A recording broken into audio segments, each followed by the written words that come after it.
The Galapagos Islands are truly a unique place. The marine and land wildlife, along with the wide empty beaches, make it feel like a paradise where humans are just guests. I understand that these incredible reasons might make you want to visit the Galapagos Islands, but there are so many things to consider before making your decision, such as logistics, freedom of exploration, and available destinations. Don't worry, I will share my experience to help you. Additionally, I will also share a top secret travel tip for you at the end, so stay tuned until the end of the video. Also, don't forget to like, share, subscribe, and click on the notification bell for you to be updated on our latest videos. Before anything else, let's talk about how to get to Galapagos Island. The Galapagos Islands consist of 18 main islands and 3 smaller islands. When it comes to staying and leaving the islands, there are only 3 options available: San Cristobal Island, Santa Cruz Island, and Isabella Island. The airports are located on 2 islands, San Cristobal and Baltra Island. Baltra Island is a small island located near Santa Cruz Island. To get to your stay on Santa Cruz Island, you will first need to take a bus to the pier. From there, you can take a boat to Santa Cruz Island. Finally, you can either take a taxi for $25 or a bus for $5 to reach the city of Puerto Ayora, which is about a 45-minute ride away. On the other hand, getting San Cristobal Island is much easier because the airport is only 6 minutes away from the city. Now, let's discuss the logistics. Once again, we have 3 islands where we can stay: Isabella Island, Santa Cruz Island, and San Cristobal Island. The airports are located on Baltra Island, which is near Santa Cruz Island, and San Cristobal Island. If you want to visit Isabella Island, make sure to plan your route wisely. The boat departs twice a day around 7 a.m. and 2:30 p.m. The routes are from San Cristobal Island to Santa Cruz Island and vice versa, as well as from Santa Cruz Island to Isabella Island and vice versa. Each boat ride takes about 2.5 hours, which may not be the most enjoyable experience. Keep in mind that there is no direct boat from Isabella Island to San Cristobal Island, and this is where many people make mistakes. In order to travel from Isabella Island to San Cristobal Island and vice versa, you will need to take 2 boat rides. The first ride would be to Santa Cruz Island at 7 a.m. and the next one at 2:30 p.m. to San Cristobal Island. However, there is a cheat. You can take a local plane between the 2 islands, which only takes 45 minutes. However, it's not a regular flight, and the cost is around $150 to $200 per person, compared to $25 for the boat ride. Another option for you is to take on a cruise ship. However, expect for a higher price. But if you still choose to take on a cruise and wants to spend less, you may purchase on a last-minute cruise ticket. For example, one particular cruise that I considered for 4 days and 3 nights normally costs $4,000 per person, but the last-minute deal was $900. Now let's see my actual route when I went to Galapagos Island. Upon arriving at Galapagos Island, you need to purchase your tours on the same day you arrive in the Galapagos Islands, which you can reach via either Quito or Guayaquil Airport in mainland Ecuador. These are the only airports that can transport you to the Galapagos. The islands are highly protected, so there are additional steps to board the plane. Filling out migration forms and paying a fee of $20 per person in cash, and thorough security check to ensure you're not carrying any forbidden items. Upon arrival at the Galapagos Islands, you'll have to pay an entrance fee of $100 per person. So I landed on Baltra Island and needed to get to Puerto Ayora, a town in Santa Cruz Island. After collecting my luggage, I waited for a bus that is $5 per person to take me to the boat pier. After a short boat ride, you can reach Santa Cruz Island and take a bus for $5 or cab for $25 to Puerto Ayora. I chose to take a cab, which took about 45 minutes. After I checked into my hotel, I took a cab downtown, and it's, by the way, a 5-minute ride. All cab rides in the city cost $1, and there's no option to rent a car. I had to book all the tours I wanted and boats to other islands to visit. You could also book these tours online in advance, which might be slightly expensive, but at least you're guaranteed a spot. For instance, Bartholome Island, a top destination in the Galapagos, is one I'd highly recommend booking in advance. It's amazing that the wildlife on the island, including sea lions, pelicans, and iguanas, seem to own this piece of land, lounging in the middle of the street or on benches. But please remember not to disturb them and keep a distance of 2 meters or you'll be fined. Santa Cruz Island is typically the most crowded and expensive. I was taken aback by the high prices for food compared to mainland Ecuador. My first dinner cost $30 for the cheapest items, but later I found more affordable and tastier places that I'll share later on. And because I stayed here for several days, I'll be sharing with you the following places I visited and the experiences I had. So the following day, I took a taxi, then hiked for about 30 minutes through a beautiful landscape filled with unique cacti plants and birds. At the end of the hike, I reached Tortuga Beach with its beautiful turquoise water. As someone who loves the ocean, I was in absolute bliss and savored every moment, especially since it wasn't crowded. While having a beach walk, I spotted iguanas and more unique plants. Swimming is possible here, but caution is needed due to the strong currents and waves. Instead, many people opt for swimming and snorkeling at Tortuga Laguna.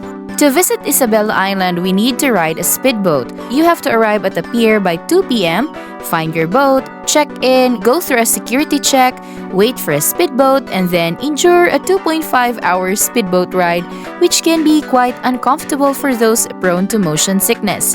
The cost of this ride is $25 per person, plus $3 for the water taxi that takes you to the boat. Upon arrival at Isabella Island, you have to pay a $2 entry fee per person. In total, it took me 4.5 hours to travel from one island to another, so keep this in mind if you're planning on an island hopping trip. Once I reached Isabella, I asked a local for dinner recommendations and ended up at a street grill cafe, which was pretty good. The dinner cost me $25. The next day, I was excited for the half-day trip to Los Tunoles or Cabo Rosa, which was scheduled to start at 7 a.m. The boat ride to the destination took 30 minutes, but the weather was cloudy and a bit stormy. Our boat even contemplated turning back, but I eventually made it to Cabo Rosa. This site was formed by lava platforms that collapsed into the sea, creating hundreds of lava tunnels and bridges both above and below the water. I started with snorkeling around the lava tunnels, which was an incredible experience. The combination of these formations and the marine life was breathtaking. I saw turtles, sharks, different types of fish, and even seahorses. Then proceeded to a tour that involved a boat ride between the tunnels and a short hike where the guide shared a wealth of information about the formations. The walk around the formations was amazing, especially as there were hardly any people around and we even spotted Galapagos penguins. We then returned home by 1 p.m. Though I was tired, but still there's another tour to make, the Tentureras tour to spot Tentureras sharks, which is scheduled for later in that day. Fortunately, the Tentureras tour was more relaxed and it included a short boat ride around Tentureras Island and a walk on the lava formation. The next part of the Tentureras tour was snorkeling, and the highlight was going through a small inlet where we saw many sharks resting at the bottom. This was also a great place to see Galapagos penguins, which nest here depending on the season. Sea turtles, rays, sea lions, and white-tipped sharks are commonly seen in the Tentureras seas. At the end of the day, I had a fantastic dinner at the street food cafe. The following morning, we went to explore Isabella Island. When you check online feedback, most people say that Isabella Island is the most boring island in the Galapagos. However, I loved it regardless. The boat back to Santa Cruz Island was scheduled for 3 p.m., so I had plenty of time to explore the island in the meantime. The day started by following a 3-kilometer trail through the Galapagos forest. passing by stunning lagoons, a turtle breeding center, and a flamingo lagoon. It was an incredible opportunity to see pink flamingos in the wild. The hike was serene and beautiful. We also stopped by the turtle breeding center where we paid $10 per person to enter. It was definitely worth it. The breeding center is dedicated to raising and conserving the endangered giant Galapagos turtles. There are 300 turtles at the center, but they can only be observed from behind a fence. The next destination was the Flamingo Lagoon, and we arrived in the middle of the day, but I decided to have a lunch and explore the city center. The city center was wild and unique, and I thoroughly enjoyed it there. At the end of the day, I relaxed at Puerto Villamil Beach, a vast and untouched beach with warm water. As I walked and swam, there were only few people there. It was a magnificent experience, and it's a blessing that such isolated places still exist in our planet. Before boarding the boat, I arrived a bit earlier to check out another popular spot called Concha de Perla, which is great for snorkeling. You can freely explore and swim here without needing a guide. There are countless more places to see on Isabella Island, as well as the Wall of Tears, where you can do a scenic hike and spot the stunning Galapagos turtles in the wild. Then on the next morning, I went to Highlands of Santa Cruz. The Highlands of Santa Cruz offer a variety of attractions, including a visit to the twin craters. These craters can be seen by walking along the road and are a result of the collapse of underground features and chambers. While the views may not have impressed me from the top, they still looked stunning. Then I visited the Turtle Ranch, which is definitely worth a visit. The entrance fee is $5 per person, and you can take a tour walk around the ranch and see the turtles up close. It was an amazing experience to see how huge some of the turtles are, with some being as old as 150 years. Afterwards, I went on a tour of the lava tunnels, which was quite impressive. I highly recommend visiting this attraction. I also decided to visit Las Grietas, which is another nearby place. To get there, you may take a water taxi from the main pier for just 50 cents. Once arrived, you need a hired guide for $10 per person to explore Las Grietas. The walk to Las Grietas was beautiful, passing through a mangrove and cactus-filled landscape and even old salt mines. The site is incredibly unique and fascinating, with a vibrant pink color that is truly captivating. Finally, we are now at Las Grietas. The place was absolutely stunning, and I highly suggest visiting in the early morning to avoid crowds and fully appreciate its beauty.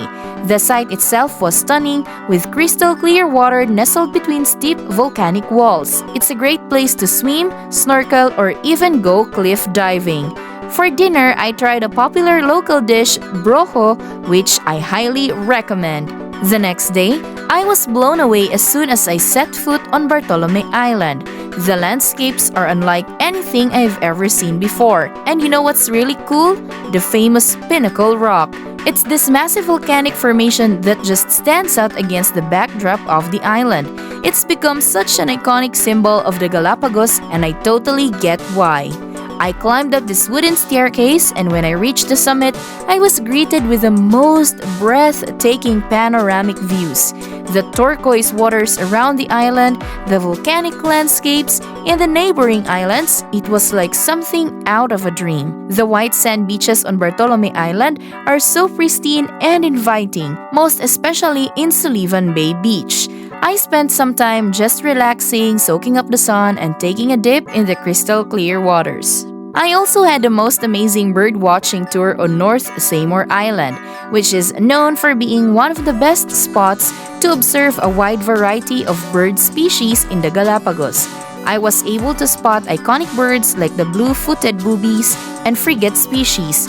The tour starts early in the morning around 7 a.m.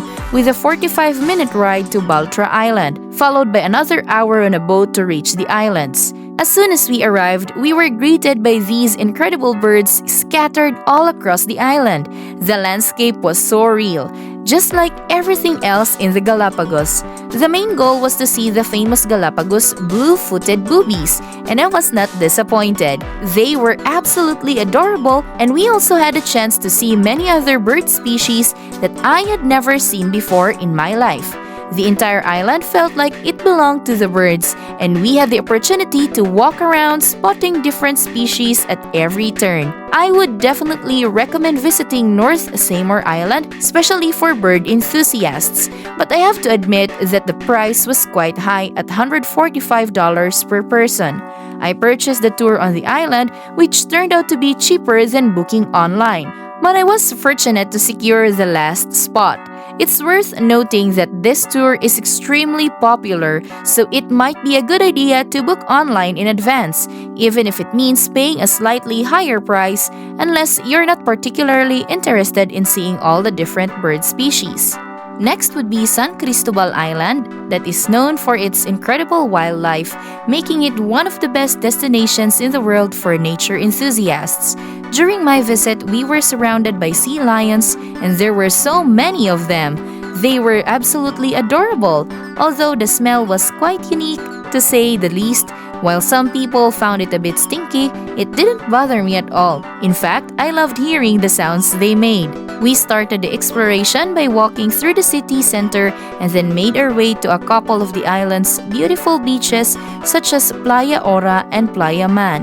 It was a fantastic opportunity to relax and spend time with the amazing sea lions. Then embarked on a hike that led us to some incredible viewpoints and a fantastic snorkeling area. Locally known as Cerro Tijeretas and Punta Carola, these viewpoints offered breathtaking vistas. After taking in the stunning scenery, we headed down to Playa Tijeretas for more snorkeling.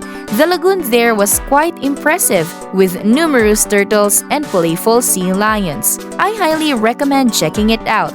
After everything, I then returned to the town for an incredible dinner and enjoyed the night with some refreshing sangria. The next morning, I had a chat with a local surfer to find a good spot for surfing, considering I'm a beginner. He suggested visiting a small and secluded beach called Puerto Chino. I spent the entire day there, surfing and hanging out with the sea lions. Surprisingly, there were only few people on the beach the entire day. To reach Puerto Chino, you need to hire a taxi for $30 as it is located in another part of the island. It's not the easiest place to get to, which might be why it's not very popular.